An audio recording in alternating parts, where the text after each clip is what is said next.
నమశంకరాయ. రథసప్తమి 25వ తారీఖు రోజున వచ్చింది. ఆదివారం అయింది. భానుసప్తమి రథసప్తమి రెండూ కలిసి వచ్చింది కాబట్టి మహా పుణ్యప్రదమైనటువంటిది. ఈ రోజున అరుణోదయ కాలం అంటే సూర్యోదయం కంటే ముందే నిద్రలేచి కాలకృత్యాదులు తీర్చుకునే భాగంగా స్నానం ఆచరించడం. ఈ స్నానం ఆచరించడంలో మనం ప్రధానంగా కుంకుమ పువ్వు, మంజిష్ట, యష్టి మధుకము, వట్టివేళ్ళు, అలాగే ఈ రక్తచందనము మరియు కుంకుమ ఇవన్నీ కూడాను ఆ నీటిలో వేసి కాచి ఆ కాచిన నీటితో స్నానం ఆచరించి తదనంతరం ఉదయిస్తున్నటువంటి సూర్యునికి అర్ఘ్యం ఇవ్వాలి.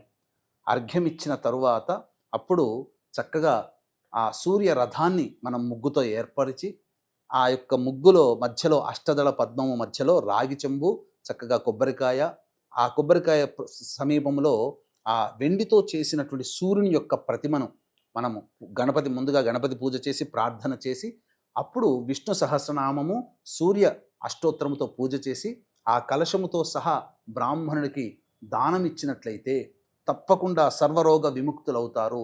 ఇంతటి మహోన్నతమైనటువంటి రథసప్తమి తిథి రోజున మన పీఠమాధ్వర్యంలో జాతకరీత్యా కలుగు అన్ని రకాల సమస్యల నివారణకి సర్వదోష నివారణ పూజలు హోమాలలో భాగంగా సాయంకాలం 5 గంటలకి ప్రత్యంగిర, బగళాముఖి, రాజశ్యామల, వారాహి, ధూమవతి హోమాలతో పాటుగా మేష, మిథున, కర్కాటక, సింహ, కన్య, వృశ్చిక, ధనస్సు, కుంభ, మీన రాశుల్లో జన్మించిన వారికి శనిదోష నివారణ హోమాలు, మృత్యుంజయ, సుదర్శన హోమాది కార్యక్రమాలు జరిపించి శక్తిపాతము చేసినటువంటి కరుంగలి మాల ఇవ్వడం జరుగుతుంది.